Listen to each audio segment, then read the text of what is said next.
everyone, and we're live. Good morning, good afternoon, good evening, Fabulites. This is Angela with another installment, the last installment for 2018 of hashtag Be Fabulous You February. It's our last day of Black History Month, and all this month I didn't start at the very beginning of the month, but for a lot of this month, we've been talking about things that don't have to do with the news, don't have to do with pop culture, don't have to do with the television, don't have to do with events, but have to do with our internal development and our internal growth and how we grow and develop ourselves individually, for our families and with our families, and for and with our communities as well. So today's subject, hey, welcome on the chat. So today's subject is sales. Thank you for clicking on the video and sticking around to see how we get from opening to close. I'm Angela. The channel is Be Fabulous You. Like, comment, share, subscribe. We're working on 1,000 subscribers. Did I already say that? Did I just say that? Well, if you're not a subscriber, subscribe. And if you are a subscriber, I love you. I love you all anyway. Okay, so so what I wanted to talk about in terms of sales is we are all in sales. And I know I've said that before. I don't say it a lot, but I have come to this clear realization and understanding, probably because someone told me when I was in college, and hello, Rowdy Chica. Someone told me when I was in college and I was interning for Women in Foundations Corporate Philanthropy. I was interning for Women in Foundations Corporate Philanthropy. And we had different people who came in to talk to us. And one of the women said, the best thing that ever happened to me was that I got a job in sales. And I never thought that that would be a wonderful thing. I thought it would be an awful thing, but it really helped me to grow and develop as a person. And it shifted my consciousness. Now, I don't know if that's what she said or how she said it or whatever, but that kind of like, I was like, oh, sales. Ooh, yeah, sales. No. Boo. Bah, boo. But over the years, I've thought about it continuously. And, just as I've grown and matured, I heard one of my mentors say, probably 10, 15 years ago, you're all in sales. We're all in sales, whether you're selling to your children or you're selling to your boss or you're selling to your colleague or potential colleague or your man or potential woman or whoever. We're all in sales. So it's just a matter of being conscious of the fact that you're in sales. We're in the business of persuading, and you can do it effectively or you can do it ineffectively. You can do it authentically and sincerely, or you can do it inauthentically and sincerely, and you can do it with a heart to serve or not. Like there are lots of ways to approach it, but I think it's really it's been critical to me to sort of come to that realization and come to that understanding that I'm already in sales, and since I'm already in it, I might as well get good at it. Now, I'm literally in sales, but I mean, even for people who are not literally in sales, consciously or on the surface, there's always an element of sales in whatever you do. Even as you're trying to keep your job, you're trying to help your boss understand why they need to continue to pay you, or the corporation or organization needs to continue to pay you because you add value and you bring something to them that they couldn't get otherwise. And so that's why, the little bit of money that they pay you is worth way more in the benefits that they accrue from having you part of. The same thing, the woman who is dealing with you, the benefits that they accrue from having you on their team is worth way more than whatever they're investing in, getting and keeping you on their team. When you're selling to your children, the benefit of them doing what you said to do is going to be worth just oodles and oodles of value above and beyond anything that they can comprehend now in their young and immature state. So we're always in sales. We're always selling. So, I mean, that's kind of the main thing that I wanted to talk about. Not so much sales in terms of,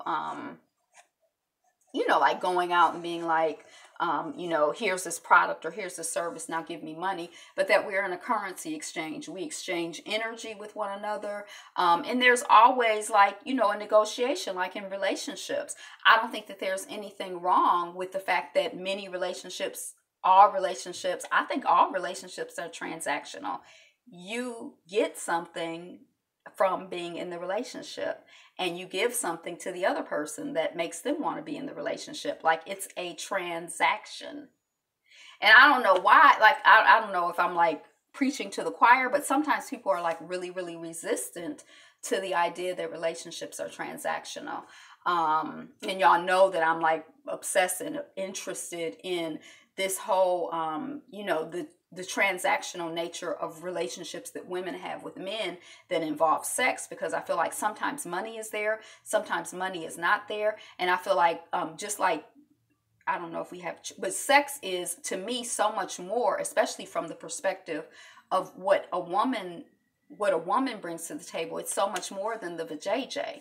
It's so much more than penetration, like the potential benefits. And like, I just think it's like it's just like a fascinating subject to me, this whole, transactional nature of those types of relationships where they're cut and dry and you give me the money, and, or where it's like more convoluted and confusing. And then in between you have the sugar babies and the sugar daddies and, the kept women and the sides pieces, and all of that stuff is fascinating to me, because I'm just really interested in those ideas and those concepts. But because we are all in sales, I want to loop you back to a video that I did a year ago. It might have been, give or take, 3 or 4 months. I don't know how long ago it was, but the last video that I did on sales, it is a part of my hashtag Be Fabulous You playlist, A to Z sales. So you can just like refer back to that if the link is not in the description or in the comments when you come. Don't be shy. Go to the playlist, find it, and look at that video, because there are some great, wonderful tips there that are going to help you be a better salesperson, whether you are technically, formally, officially in sales, or whether you're just kicking it in the world like the rest of us. And I think, the other thing that I think that's been really beneficial to me about having an orientation of a salesperson is that I guess my training in sales has to do with service. And so it like is a perfect match, or a good match, to my personality and the way that I move in the world anyway. But I feel like it's made me much more conscious in my dealings with people of connecting with how I can be of service. And so I guess that's the question, that I have for you. If you are a product and a service, which I would argue that you are a product and service, but not like in the like icky way, but like, your energy, your vibration, your particular brand, your special je ne sais quoi that makes you fabulous, you. If you are a product and a service, product or a service or whatever, what are you? What is it that you bring to the table that we can only get from you, and we can't get from anyone else, and we can't get anywhere else? Like if you're into, like, I don't drink cola so much, but Pepsi and Coke.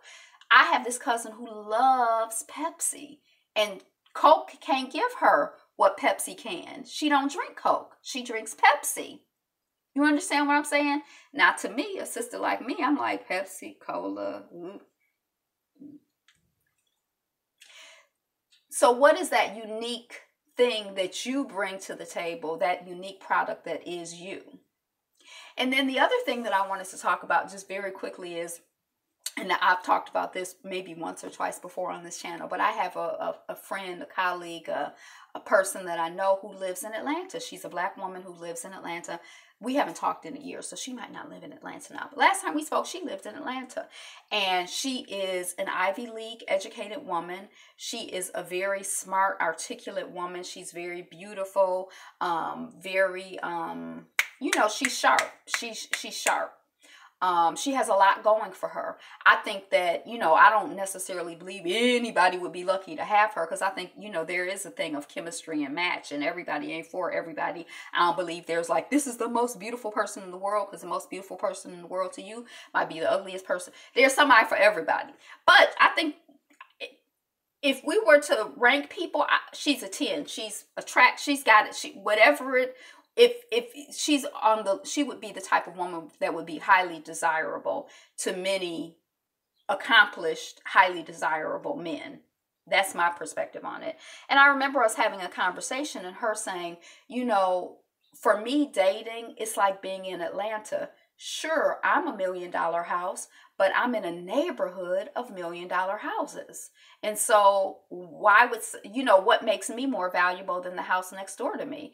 And I just thought that was like an amazing analogy, because I kind of feel like, especially when you think about houses, when people are like house hunting, there's a price range that you're looking in.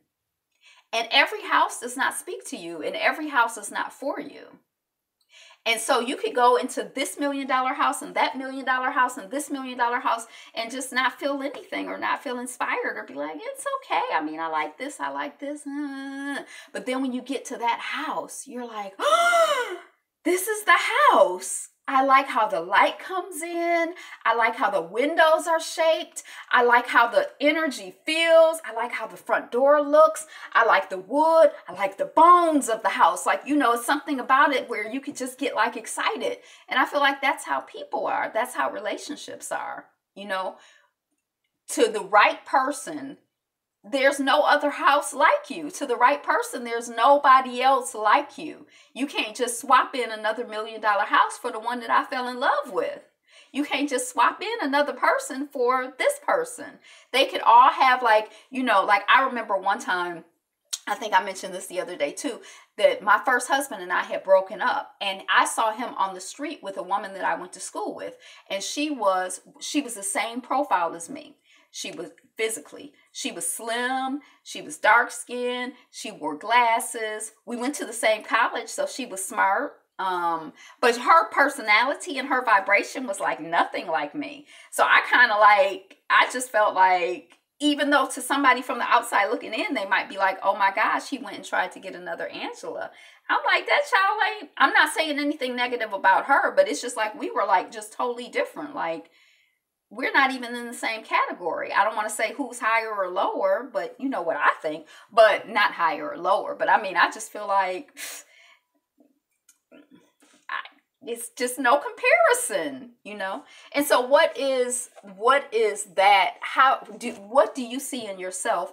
What is it about you that you have that no one else has, or that is just that special? Though, what are those special things about you? Those unique things about you? Though that unique combination of things that makes you you, and unlike anybody else. And are you acknowledging those? Are you celebrating those? And are you sharing those? Because we all come with an assignment. God put us here for a reason, and your reason has to do with who you are. So that's what you're here to share, or to sell, or to, offer up. Offer up and sharing and selling are all in the same, thing to me. So just like when I talk on my other video about being like an undercover salesperson before, I got on the t-shirt, y'all can't even tell. It says, I love MK. Look, before, when I was like an undercover salesperson, people didn't know that I sold Mary Kay. And now it's like, everybody know I sell Mary Kay. And when I was and we shouldn't be undercover with who we are. Or I want to invite you to be overcover with who you are and what you bring to the table, and to discover that and explore that and celebrate it and share it and offer it. And everybody should know, who you are and what your brand is and what your vibration is, and all of that good stuff. So that's what I got. I didn't think I was going to talk this long about sales, but I did. So the next thing that I'm going to be working on is This Is Us, the television show. I told you, if you were here a minute ago, it's back. It came back last night. So I'm about to put my review up of that. I did take notes, and then we'll be going on to notes on the news. And I just did America's Next Top Model. So explore my channel. I have a playlist up of some videos that my mom took, some footage that my mom took when she was in South Africa. I tried to put it together at, thank you, always on point. Is that my brand? Always on point. AOP. But I tried to put it together as a playlist, because a lot of the videos are like 30 seconds, a minute and a half. And so it's sort of like I don't have the capacity, the interest, the ability, or whatever to be editing. So I'm not going to do that. But if you play the playlist, I think it's sort of like almost like a continuous video. And I tried to put them Y'all, you can just, if you're interested in the South Africa experience, if you like to travel, imagine yourself out there, or, you know, would like to start traveling, or just curious, check it out. But that's what I got today. Is the best day ever. And you are the greatest. You are the number one you. So be you. Be fabulous. Be fabulous. You.